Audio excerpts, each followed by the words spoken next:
Centroamérica entre líneas es un blogcast sobre narrativas poéticas y escritores de Centroamérica.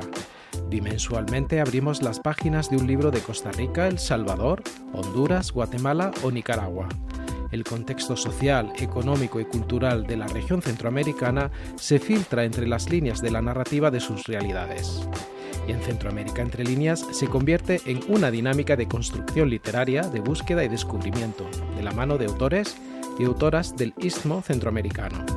Centroamérica entre líneas es un podcast de la biblioteca Café de Libros y está disponible en Spotify, iVoox y Apple Podcasts, y es nuestro sitio web, labiblioteca.org, en la opción Blogcast.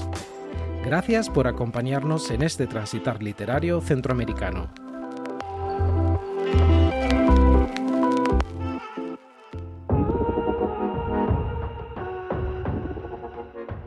Hoy, en Centroamérica entre líneas, de Santos y Pecadores, de Irma Leticia de Oyuela. Es interesante cuando en una conversación informal, por azar, se menciona alguna cuestión religiosa y alguno de los presentes plantea la no creencia en seres sobrenaturales, mágicos, omniscientes, omnipresentes y plenipotenciarios. Siempre surgen unos segundos incómodos en los que los defensores de la deidad religiosa, principalmente cristiana, intentan asimilar la afirmación asertiva de la no existencia de esa máxima figura idolatrada y regente de sus destinos. Y es que la cuestión religiosa está tan enraizada en el ser cultural centroamericano, en su imaginario y por extensión en su vida cotidiana, impregnando cualquier faceta de la vida pública. Lo que debería ser una opción de creencia vinculada a la vida privada, en la mayoría de los países del área centroamericana rige la vida pública, convirtiéndose a veces en una moneda arrojadiza por la clase política de estos países, especialmente cuando se trata de defender los derechos humanos de grupos sociales como las mujeres o el colectivo LGTBIQ+. No sabemos qué es peor, si el empresario que se hace político y ocupa un cargo de elección popular, aprovechando la coyuntura para apropiarse de recursos públicos, o el líder religioso normalmente evangélico y aupado por sus fieles que decide abrirse paso en los procesos políticos que acuerpan las débiles democracias de Centroamérica, para igualmente el lucro personal. Aparentemente los diezmos y ofrendas ya no son suficientes. Sin entrar en detalle del aroma de rancios prejuicios que desprenden los discursos de estos mercaderes de fe, muchos partidos políticos, a su vez, encuentran en estas iglesias una forma fácil de adquirir votantes, ya que los pastores de esta corriente son fuertemente autoritarios e imponen el voto a su comunidad como voluntad divina.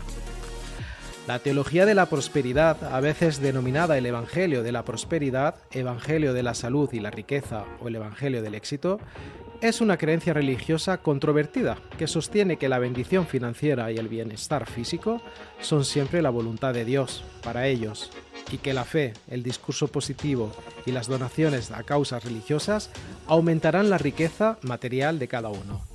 Y es que estos especuladores de la religión son sumos expertos en la manipulación social.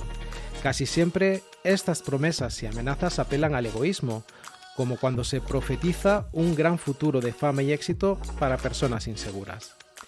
Pastores que prometen una prosperidad instantánea y provocada a fuerza de pensamientos y palabras, iglesias sin ninguna referencia ni símbolos religiosos y que podrían confundirse con el auditorio de cualquier empresa multinacional, sermones motivacionales y coaching, donde el pecado no se nombra y Dios se reduce a un genio de la lámpara. Hemos caído ante una teología de la sumisión incondicional, una teología de la autoridad absoluta, del apóstol, profeta o pastor, que condena y prohíbe toda crítica. Pero esto no es nada nuevo. Es una evolución de la manipulación basada en la fe que juega con la superstición y la ignorancia y que viene desde la época colonial, cuando el desembarco europeo traía en sus alforjas no solo ambición desmedida, sino el afán de conversión a una religión, por aquel entonces católica, cargada de prejuicios. La Iglesia Católica, en cuanto a credo religioso, se constituyó desde la colonia hasta nuestros días como dominante en la religión centroamericana, arremetiendo contra espiritualidades originarias y acaparando espacios de participación política. El catolicismo institucional optó por respaldar la gobernanza por parte de las élites político-económicas y en algunas ocasiones fue cómplice del ejercicio dictatorial del poder en plena guerra insurgente en Centroamérica. Este poder de la cruz y la espada de la época colonial evolucionó al actual poder del diezmo y el fusil.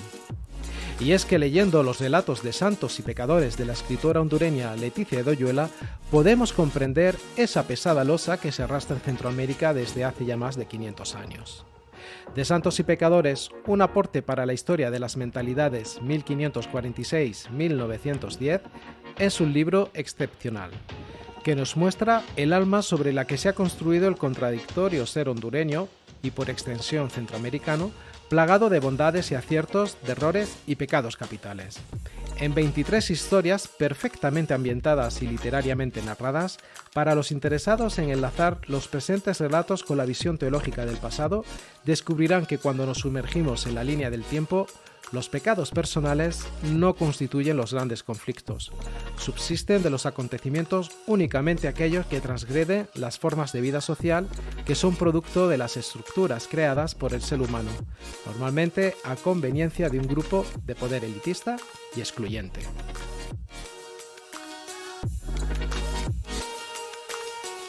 Leticia de Oyuela se sumerge en el archivo eclesiástico del Obispado de Comayagua en Honduras para acceder a cerca de 800 juicios incoados por causas de denuncias que van desde pactos con el diablo, hechicería, sodomía, homosexualidad, solicitación, blasfemia, encantamiento y superchería, para reconstruir la historia desde nuevas narrativas inmersas en la microhistoria, la psicohistoria y sobre todo con los aportes necesarios para la historia de las mentalidades.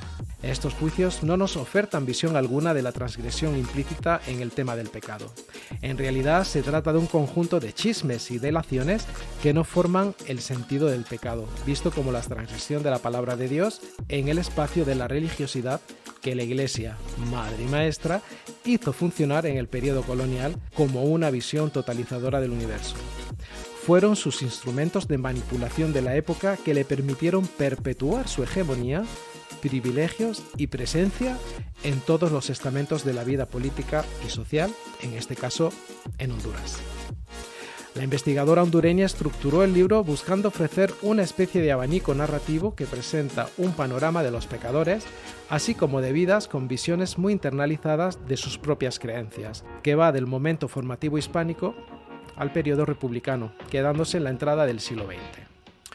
Al final, esta obra constituye una especie de espejo retrovisor del pasado que sirve para entender que la historia no es circular, sino que sus enseñanzas, al caer en el olvido, hacen que, como dice el refranero popular, el ser humano sea la única bestia que tropieza 2 veces con la misma piedra. De hecho, si hacemos un somero repaso del vínculo existente entre religión, vida pública y política en la actualidad, estamos seguros de que volveremos a tropezar nuevamente no una, sino varias veces. Por ejemplo, en Costa Rica, un periodista y político conservador cristiano y predicador es casi electo presidente en 2018.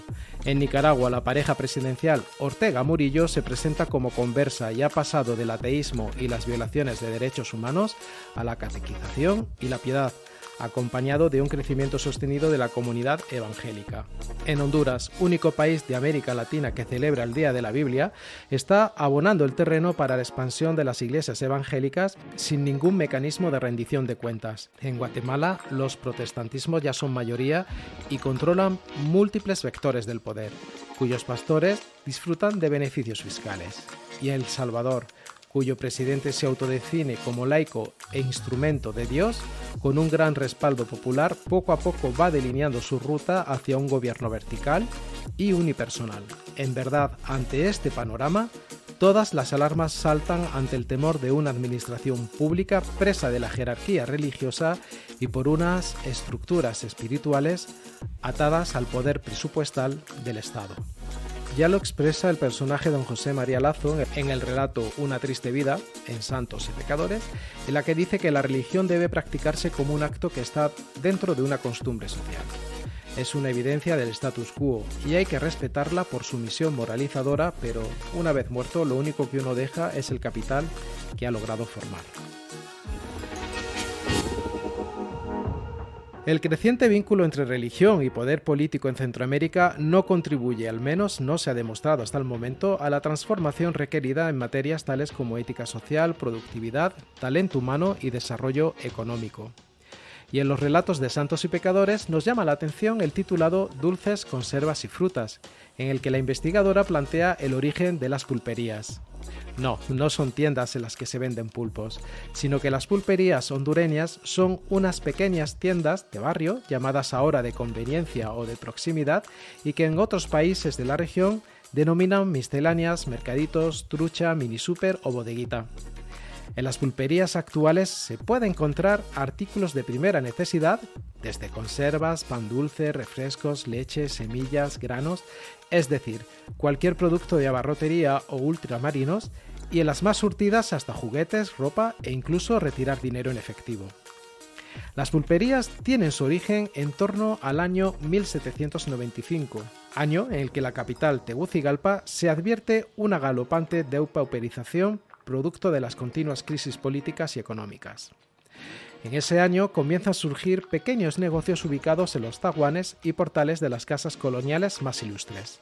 Y prácticamente durante las guerras centroamericanas de la primera mitad del siglo XIX convirtieron casas y zaguanes, portales y terrazas en una extraña combinación de bodegas, lugares de venta de chucherías, una extraña mezcla entre refresquería y cantina que por su carácter informal se denominaron pulperías. Estas primeras pulperías fueron un ejercicio de creatividad y una demostración de una cultura de supervivencia de aquellas mujeres abandonadas por sus maridos en tiempo de crisis, cuyas leyes de aquel entonces las dejaba desposeídas de cualquier derecho. De una u otra forma, las pulperías son un primer avance de libertad económica de la mujer centroamericana. Estamos seguros de que si Virginia Woolf hubiese estado al tanto, hubiese proclamado una pulpería propia en vez de proponer una habitación propia como un ejercicio de independencia económica, social y libertad personal de la mujer.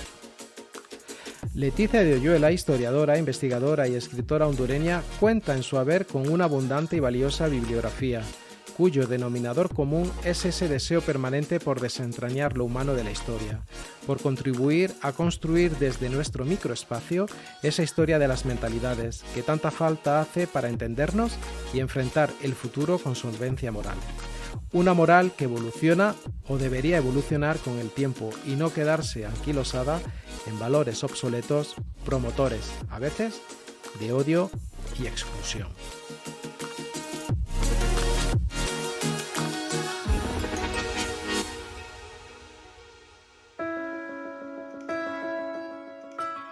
De Santos y Pecadores, un aporte para la historia de las mentalidades 1546-1910, es una publicación de Irma Leticia de Oyuela y Editorial Guaymuras la publicó en 1999. Irma Leticia Silvia de Oyuela nació en 1935 y falleció en 2008. Fue una ensayista, historiadora e investigadora hondureña.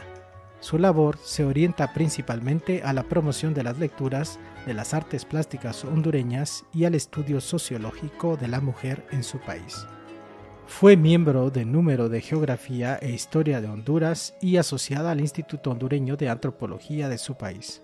Fundó con el escritor Óscar Acosta la editorial Nuevo Continente y fue responsable de la Galería Leo.